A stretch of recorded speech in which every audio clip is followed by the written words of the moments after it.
And welcome back for round 2, game 2 here, and after sideboarding. After an explosive victory from Barker in the first game. Thanks for rubbing my nose in that, Lewis. I appreciate that. I just do love those exciting turns that come out of nowhere where you really think that someone is going to lose the game and they're so far behind and they just put together this victory. Now, well, the Delta deck's designed to do that. I certainly thought I was in control of the game.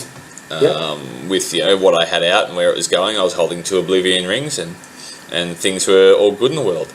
Now I've just come out with a suppression field there, and for people that don't really know that card,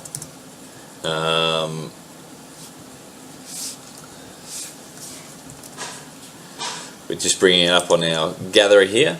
Basically, activated abilities cost 2 more to activate. So things like fetch lands, if you want to fetch with the fetch land, that'll cost you 2. Now that's a very fun card to play in this format, especially against a 3-colour deck. So I've scryed, left that one on the top, it looks, and passed the turn. My pass the turn isn't anywhere near as flamboyant as Bob's. Now, I want to make the observation, even though Wizards of the Coast has been weakening Stone Rain type effects, Suppression Field does do a pretty good version of that in Modern. I used to love land destruction.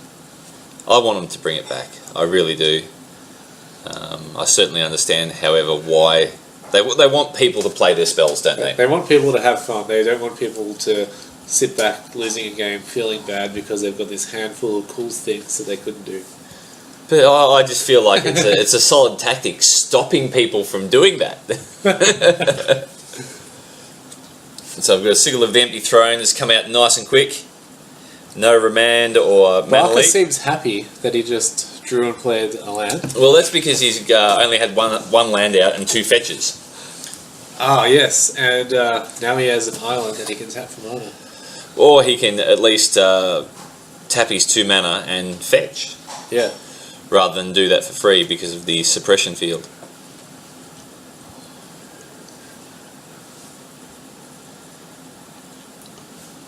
So we're just waiting for Barker to figure out what he wants to do here. But I certainly feel that the mono white enchantment deck is in a strong position at this point in time. Now I think this was an odd play by Barker, doing this in his main phase, searching for a land.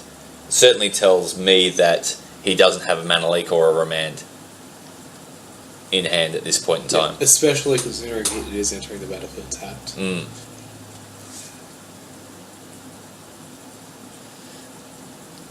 And the only land he's got open there is another fetch, and he can't use that. So I cast another Sigil of the Empty Throne. Trigger the first. Put an angel in the play.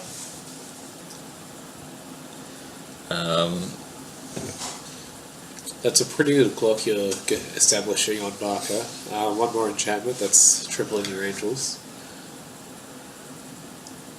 And will certainly be difficult without something like an Echoing Truth for Barker to deal with, if he happens to have that in the sideboard. It's going to be very difficult for him to assemble a win like he did last game in this situation, with the suppression field especially. And that's another fetch land, the Wooded Foothills. So Barker comes out with a young Pyromancer. I think Barker would love something like Urbong on the battlefield, so his fetch lands have a bit more use.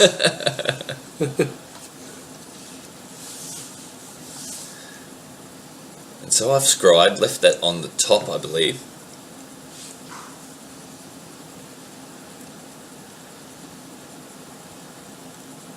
Tapping for 5 and putting out a Sphere of Safety. Double triggering.